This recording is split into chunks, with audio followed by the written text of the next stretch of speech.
Right now at 5, kids in Miami, Oklahoma spend some time learning fire safety tips from first responders. And we've got strong storms continuing for the next several hours until the heat cuts in. Plus, the city of Lamar is working on locating a new water source. The 4 states' most watched news starts now. Good morning and welcome to the KOAM Morning News. It's 5 a.m. I'm Elise Noe. And I'm Lindsay Gaffney. We've got a lot of rain going on right now. Yes, we do. There's a ton of rain. It's not a bad thing. It's you know, not. With the summer, the heat, and usually not a lot of rain. We're enjoying it. We did have a few severe thunderstorms. We'll go ahead and take a look outside. Downtown Joplin, pretty stormy out there. 7th and Rangeline also still getting some pretty heavy rain, pretty strong storms. As of right now, no severe thunderstorm warning has been issued, but we are seeing pea-sized hail and a lot of lightning. It's a pretty electric storm. Temperatures in the upper 60s. Now, we had a more distinct line of storms moving through, main threat being strong damaging wind gusts, but as we're continuing in, these storms are dissipating ahead of the line and turning more into some scattered thunderstorms. They're going to continue to shift southeast over the next couple of hours, clearing by about 9 a.m., 10 a.m. before finally moving out of the area. We've also got a few flood warnings and flash flood watches as well due to the heavy amount of rain and the slow moving line. Temperatures across the region a little bit warmer out in the western counties, but still pretty cool. Joplin 67, Pittsburgh 71. As that line passed, it's a little bit warmer out here. 74 in Neodesha, 76 in Independence. Not to mention stronger wind gusts as well, continuing in about 30 miles per hour on the western counties, and right along those storms, we see gusts 15, 20, 25 miles per hour. Some of the areas maybe even getting up to 40, 45 miles per hour as well with some of those stronger storms. Now, storms continue for the next couple of hours. We also have heat driving in over the weekend and early next week. Likely going to get some heat advisories of that, but we'll talk about it in just a bit. All right, Lindsay, thanks. The victim in an unsolved California murder from 1985 is now linked to Lamar, Missouri.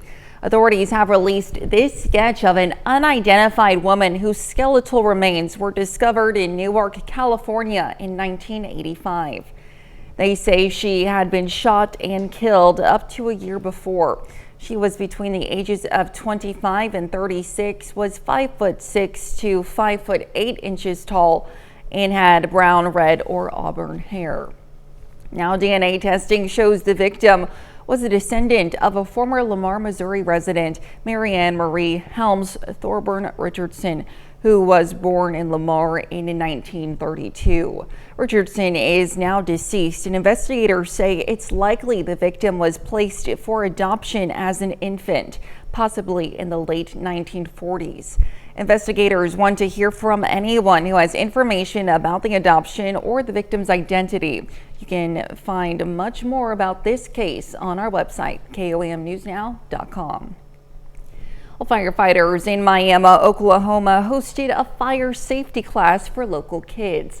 The fire department brought trucks, firefighters, and the fire pup to the library for the event called Adventuring into Fire Safety. The kids got another surprise when the Bureau of Indian Affairs wildfire team showed up with their own equipment and Smokey the Bear.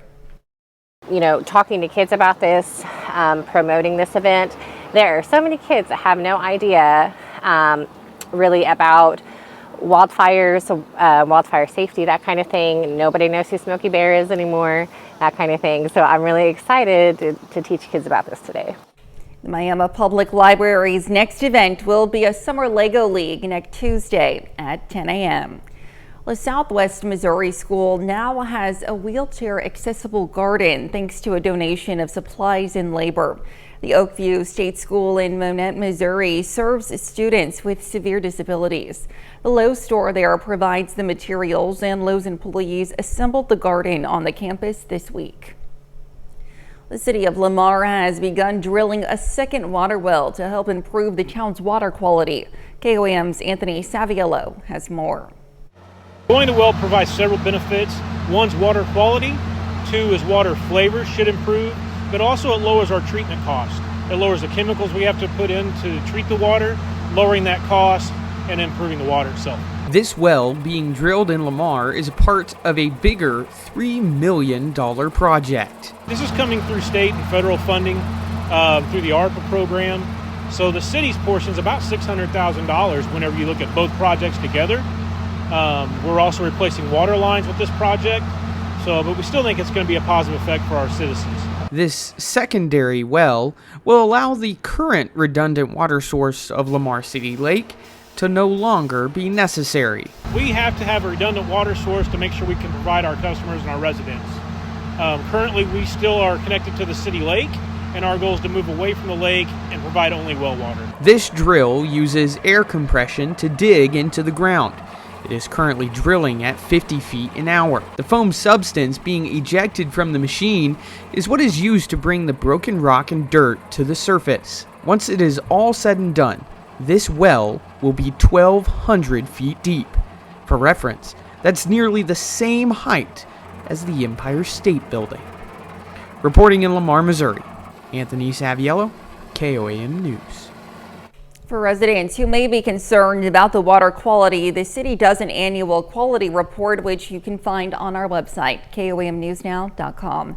And that's a look at this morning's top stories and weather in our first 7 minutes. Coming up on the KOAM Morning News, Missouri Southern football held their annual football camp for area youth. We'll hear from Coach Bradley on why this camp is so important. Plus, plans are being made that will allow Ukraine to become a member of NATO. We'll have those details. And summer heat makes its way back. Lindsay Gaffney will have your full forecast. You're watching the KOAM Morning News. We'll be right back.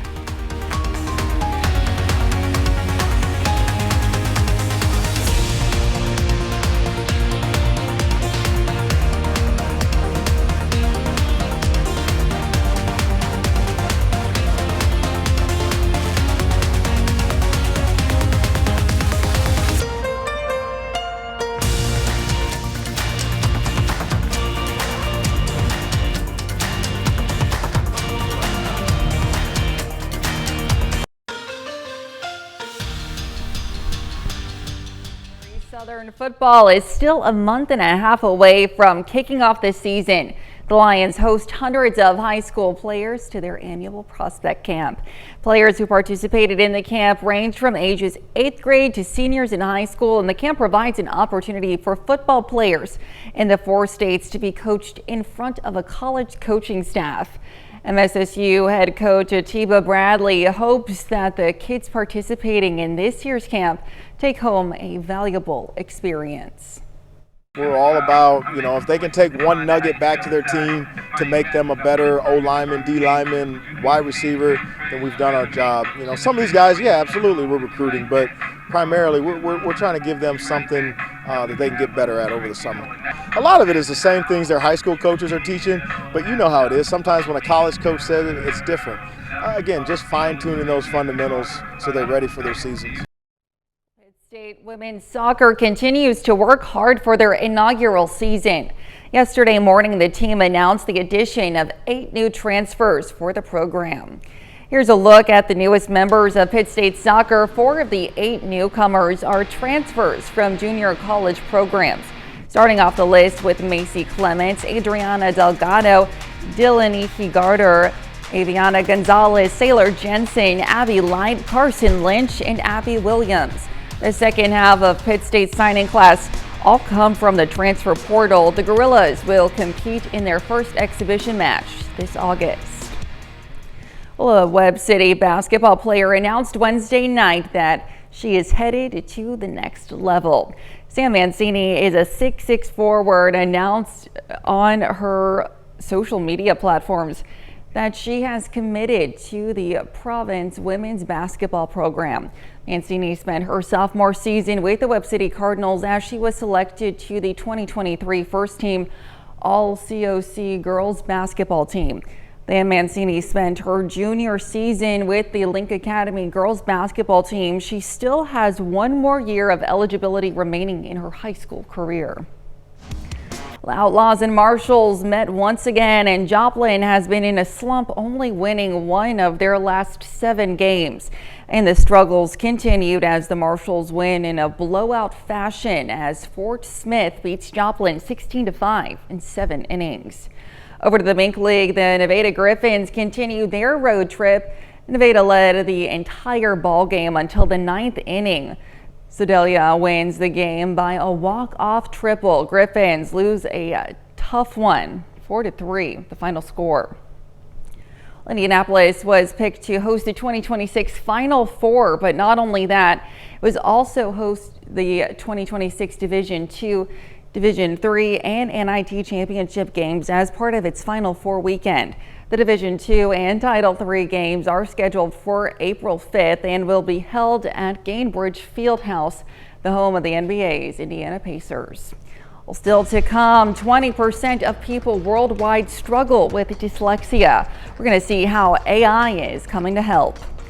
Plus, Lindsay will have a check of the 7-day forecast when the KOAM Morning News returns.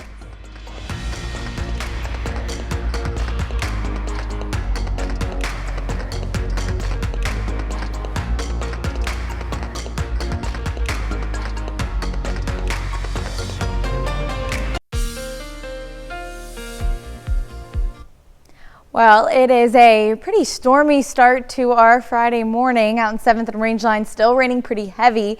We do have thunder, lightning out there. Even pea-sized hail was reported by the fire department. Outside of that, we're looking at more scattered thunderstorms, a cluster of storms popping up in Oklahoma, south of Joplin, Arkansas, Bentonville as well. And most of the heavier rain without the severe threat is now moving off to the east.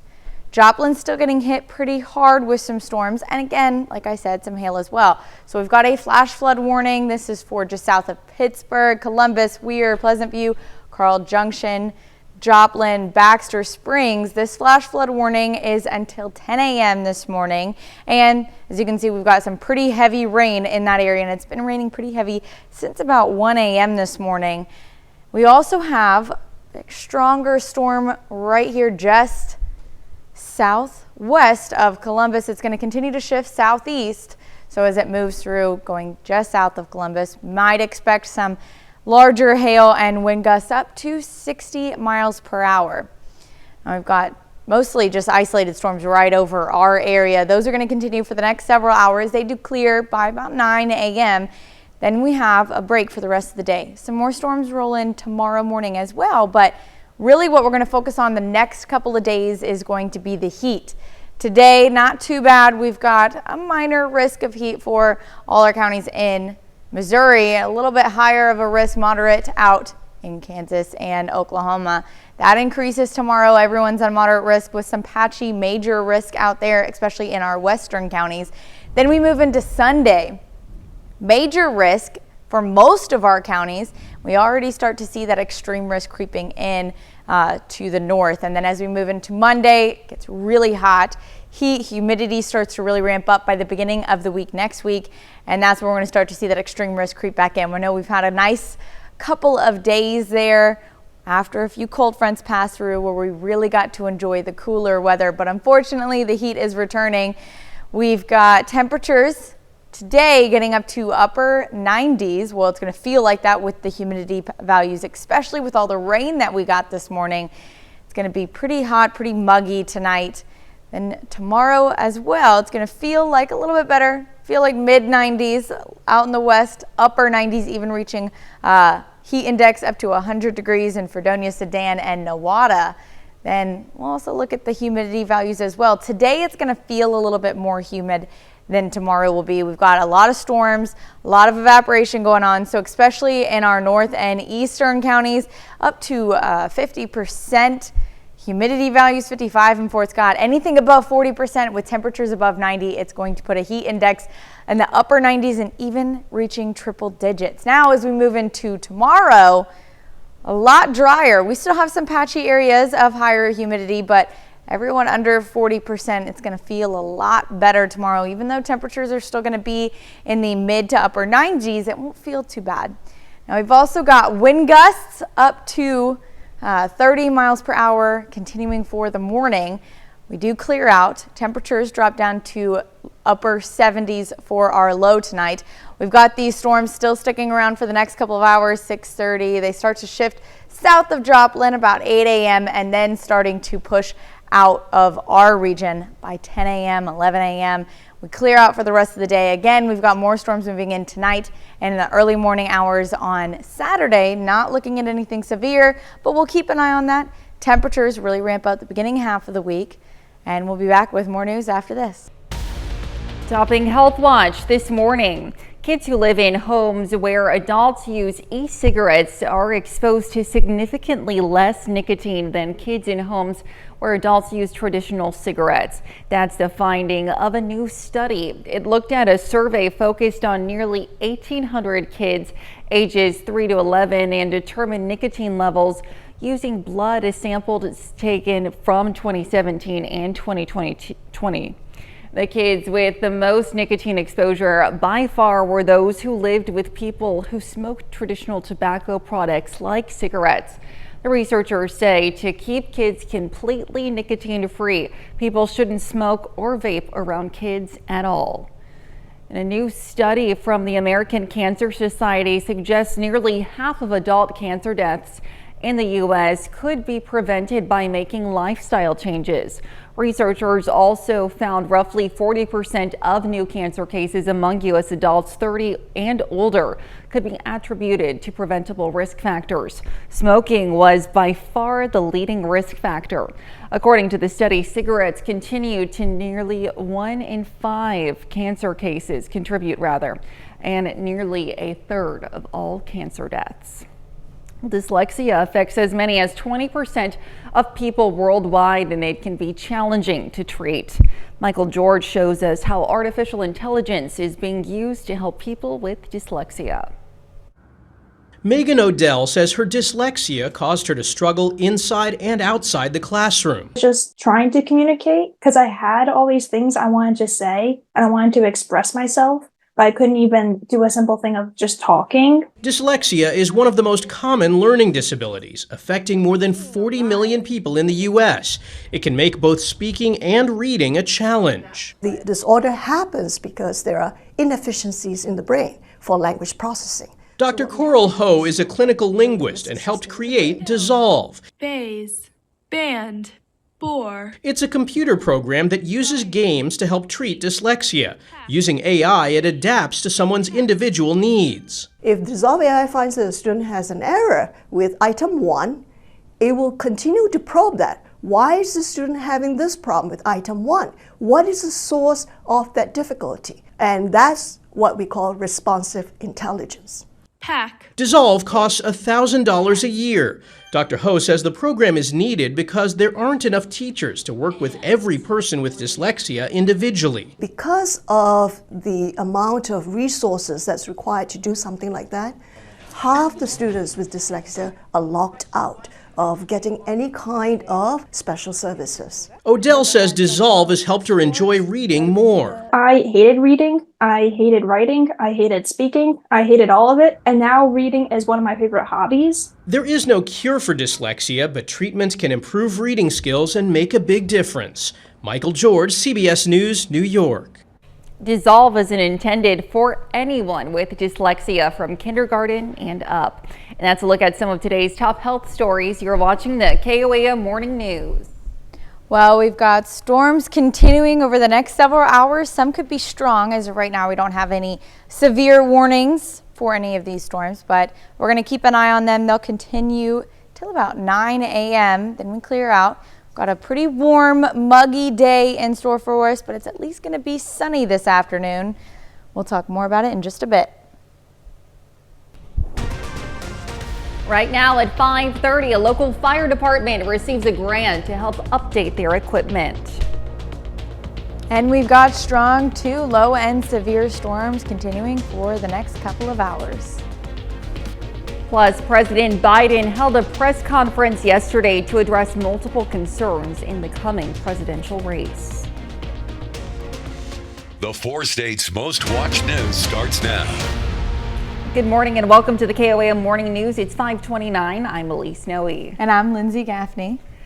Yes, it's finally Friday here in the 4 states. I know we're kind of off to a wet and soggy start to the weekend and it's going to get really hot, but you know, it's always a good Friday. Always a good Friday. Well, speak for yourself. This is like my Tuesday, I think. But yeah, we did start off with some pretty strong storms. So go ahead and take a look outside. Storms continue for the next several hours as of right now, passing through Joplin. So this is downtown, and then we move over to 7th and Rangeline. See, rain's coming down pretty heavy out there. We've got lightning, thunder, pea-sized hail, and pretty strong wind gusts as well.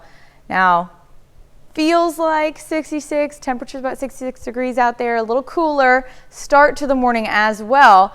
We started off with a stronger line of storms, main threat being strong damaging winds. However, kind of falling apart. We're looking more scattered thunderstorms, especially in our southern and eastern counties.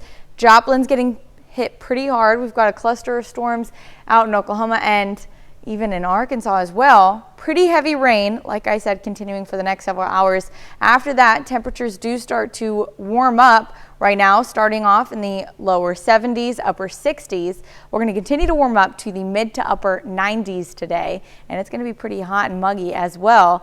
Those are due to storms this morning. We've got more rain chances, but really we're going to deal with the heat for the next couple of days. We'll talk about it in just a bit. All right, Lindsay, thanks. Galesburg, Kansas will get some upgraded fire protection equipment thanks to a $5,000 grant from the Nutella Company. KOAM's Melissa Alexis has more. And all of this hose back here is hose that will be replaced. As a firefighter, your gear is one of the most important parts of doing your job. But like many rural volunteer fire departments, this Galesburg, Kansas fire department has not had access to updated equipment. It was a little disheartening when I got here last year. Our average age of fire apparatus was 42 years old. John Lilberg, the fire chief, says that the National Fire Protection Association recommends that fire hoses be replaced every 20 years. But some of the hoses at his station have been there as far back as the 70s and 80s. The fire hose that we're using this grant to replace was from 1947, almost as old as me. Recently, things are looking up for their department as they've been offered a $5,000 grant from Nutella, a hazelnut spread brand. He says it's a big help considering their insufficient budget. It's a godsend. We operate on less than $20,000 a year. They're using the grant money to replace their outdated hoses and hopes to continue updating the equipment little by little in the future through other grants. Next on his list, he hopes to replace 2 old trucks. It takes a huge weight off my shoulders that we'll have some safer equipment for them to operate with. The chief is looking forward to being able to serve the community in a more efficient way and growing their department by recruiting more volunteers. Reporting in Galesburg, Melissa Alexis, KOAM News. The fire chief says his work is not done yet. He's still working to upgrade the department and has submitted a new grant request to completely remodel the fire station. Well, fair season in the 4 states continues as the Jasper County Youth Fair gets into full swing in Carthage.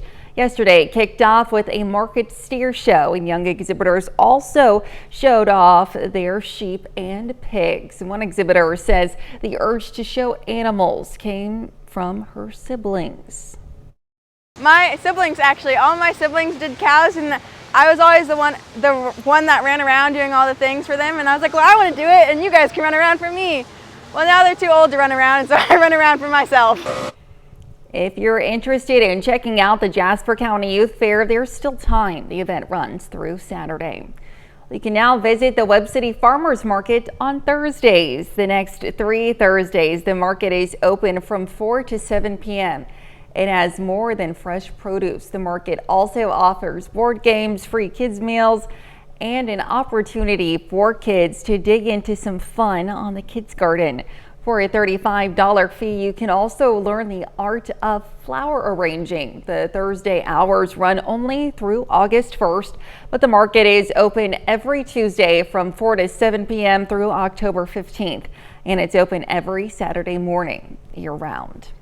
The Parsons, Kansas School District needs school bus drivers, so they held a sort of tryout yesterday evening.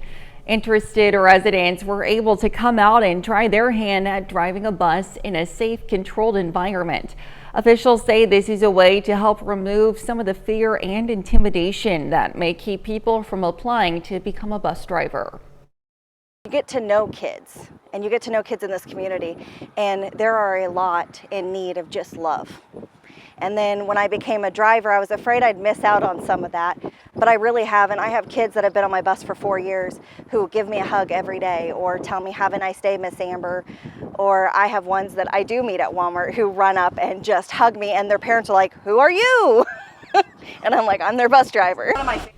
The district is looking for part-time drivers at the moment.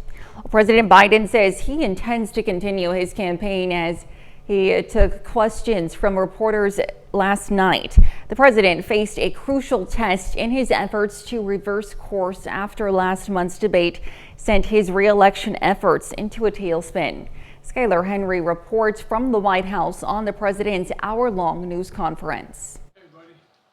President Biden held his first news conference since last month's debate set off a firestorm over his fitness for a second term in the White House. So there's a long way to go in this campaign. And so I'm just going to keep moving. After brief remarks, the president took questions from reporters, including CBS News chief White House correspondent Nancy Cordes. Have you spent time thinking about what it would mean for your legacy, which you've worked decades to build, if you stay in the race, despite the concerns that voters say they have, and you lose to someone who you yourself have argued is unfit to return to the Oval Office? I'm not in this for my legacy. I'm in this to complete the job I started. Biden was asked about moves to cut the length of his workday in the debate's aftermath. And if you looked at my schedule since I made that stupid mistake in the campaign, in the debate, I mean, my schedule has been full bore. I've done, where's Trump been? Riding around in his golf cart, filling out his scorecard before he hits the ball?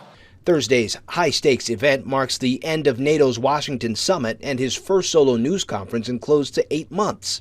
At a NATO event earlier today, President Biden verbally stumbled when introducing Ukrainian President Volodymyr Zelensky, but he corrected himself. Ladies and gentlemen, President Putin. President Putin. We're going to beat President Putin. President Zelensky. I'm so focused on beating Putin, we got to worry about it. Anyway. Behind the scenes, senior campaign advisors met with Senate Democrats, trying to assure them the president can win in November. Skylar Henry, CBS News, the White House. The president took more than 10 questions, and at one point in the news conference, Biden mistakenly referred to Donald Trump as vice president. After the event, Jim Himes, the top Democrat on the House Intelligence Committee, posted a statement on social media withdrawing his support for the president. That's a look at our top news stories coming up this half hour on the KOAM Morning News. An organization in Minnesota aims to help veterans find themselves struggling with a life after service. Plus, the NATO summit wrapped up yesterday with a plan to help Ukraine join the alliance. We'll have the details. You're watching the KOAM Morning News.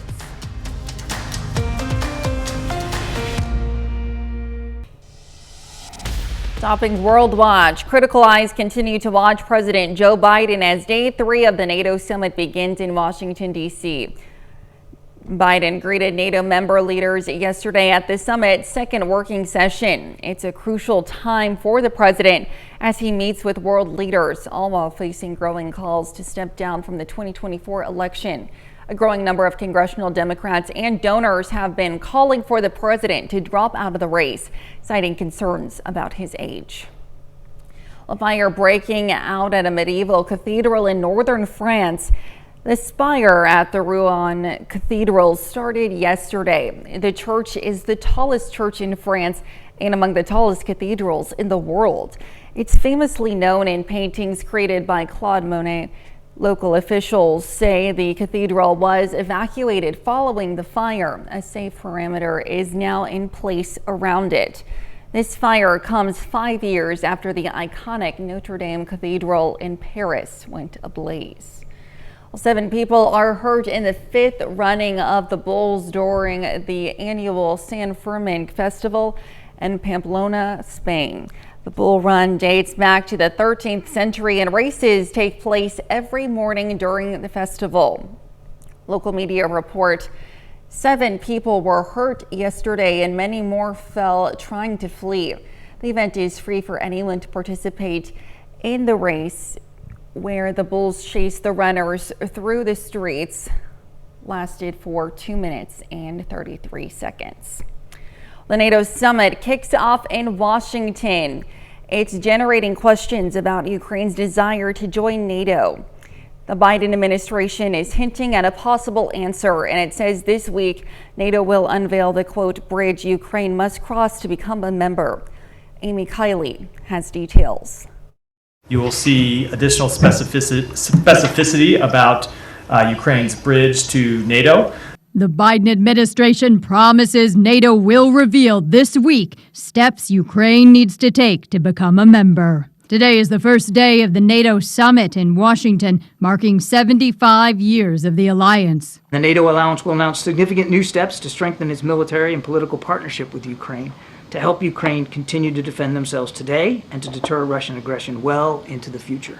3 sources say a draft communique calls Ukraine's path to membership, quote, irreversible. Is Ukraine about to become a full-scale member of NATO? No, they're not. Kurt Volker is the former U.S. Special Representative for Ukraine negotiations. We've had now since 2008, 16 years of NATO saying Ukraine will be a member someday, but not really taking the step to invite them. That's what's going to happen again. Volker says the sticking point is that NATO members pledge to defend each other in war. He says the U.S. and other countries don't want to fight with Russia. They worry that if we bring them into NATO now, we have an obligation to go to war ourselves to fight to protect them.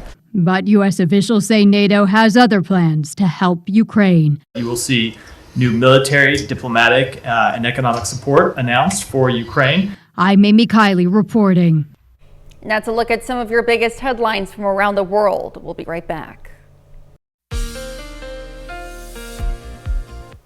Well, we've had some pretty strong storms in the area, still moving through the Joplin Metro and heading over into Missouri as well. And we've got a flash flood warning. That's for Cherokee County, southern Crawford County, and near Joplin as well. Carl Junction, Baxter Springs, Columbus. That's going to continue until about 10 a.m. this morning. We've also got a pretty strong storm moving into Baxter Springs, heading just south of Joplin, but Joplin's still going to get some pretty heavy rain, maybe even some hail as well. There's also been some wind damage, strong damaging wind gusts up to 16 miles per hour, knocked a tree in the road. Other than that, we're going to stay mostly clear for the rest of the day. Once these storms clear out, we've got another couple of hours clearing out by about 9 a.m. They're going to continue to shift southeast, and then we'll stay dry. We're still going to be dealing with flash floods and flood warnings for likely the remainder of the day. Now, after storms pass today, we've got another round of showers tomorrow morning, but after that, we're really going to focus on the heat, especially this weekend and the early start to next week as well. Today, it's not going to be too bad, not too concerning. We've got a minor risk out in Missouri, moderate risk out in those western counties.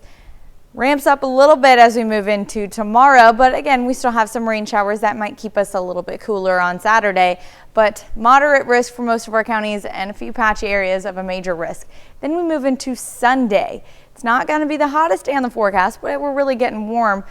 Mostly a major risk in all of our northern and central counties, a little bit cooler in the southern counties, just slightly. But then we move into Monday, major risk for all of our counties, and then we start to see those patchy extreme risks, especially in the northwestern counties. That's due to the high temperatures, not to mention the humidity values. Anything above 40% and temperatures above 90 degrees makes us have a heat index of upper 90s, even triple digits. So we'll likely see few heat advisories starting to pop up by the end of the weekend. Today, it's going to feel like it's in the upper 90s, 98 in Joplin, 98 in Pittsburgh, but a little bit warmer in Sedan, 102, Nowata is about 100. This is just our future feels. It's not the actual temperature, but you pair this with the humidity values. This is our heat index. Then we move into humidity values today as well. We're getting up to about 40% in most of our counties. Now, out in the southwest, still about 30%, 36% in Nowata, 35% in Independence. Not too bad out in the southwest, but when you move into Missouri, even our northern counties, anything above 40% is going to feel pretty muggy, especially with all the rain that we got today. Evaporation, flooding as well. It's going to feel pretty hot, pretty muggy today. And we also have some wind gusts. Fortunately, not going to keep us cool. It's going to feel a little bit like a heat wind. Now we've got gusts up to 30 miles per hour. This is until about 7:30 a.m. We do see it starting to die down a little bit in the early afternoon, but then we move into tomorrow morning ahead of the storms again. We start to see wind gusts picking back up, 36 miles per hour, even possibly up to 40 miles per hour. So we'll go ahead and take a look at these storms. Throughout the rest of the 6 to 7 hour, we see these storms shifting just south of Joplin. Then we move into 8 a.m. It's really going to shift off to the southeast. We're looking pretty good for the remainder of the day, but then again, we've got more storms coming in tonight and early tomorrow morning. Not going to be severe, but it might keep us a little bit cooler. Temperatures really ramp up Monday, Tuesday, getting into the triple digits for an actual temperature. Not to mention heat index even higher than that. So we'll likely see a few heat advisories popping up by the end of the weekend. Now we'll be back with more news after this. Veterans who had been living on the street now have a new home in St. Paul. It's part of the effort by the Minnesota Assistance Council for Veterans to end homelessness. Reg Chapman was there for the ribbon cutting. Are we really 2, 3, cut! After 2 years of renovation work, 2 buildings that sat vacant for years on Larpenteur Avenue in St. Paul will now house unsheltered veterans. WCCO was there when the interior work began on Arlington House almost 2 years ago. Apprentices from Carpenters Union Local 332 did the work. Some are part of the Helmets to Hardheads program that gives veterans another way to serve in the trades after their military service. MACV leaders say this project is a vortex of goodwill. Lots of local businesses and nonprofits help to make this possible. 10 units, all with their own design, 5 of them handicap accessible to help veterans with mobility issues. When I first walked in, the first thing I noticed was the kitchen size. Above the second building sits a 3-bedroom, 2-bathroom apartment. Just the space, me walking through here, sometimes I feel I might get lost. I might have to leave breadcrumbs down to find my way around. Army veteran Benton Robinson and his family will call this place home. As a parent, that's the most important part for me because, I'm able to keep a roof over their head and, they have space. It's a safe neighborhood. This veteran appreciates the work MACV does to end veteran homelessness. Without MACV, I don't know where I would be. I'm just very grateful. Even more grateful for the Michelet Foundation, whose generous donation made all these renovations possible. It's just nice to know that when you come home, if you do fall on hard times, that, it's people out here that got your back. In St. Paul, Reg Chapman, WCCO News. Certainly incredible to see the support for those veterans. Stick around. We'll be right back.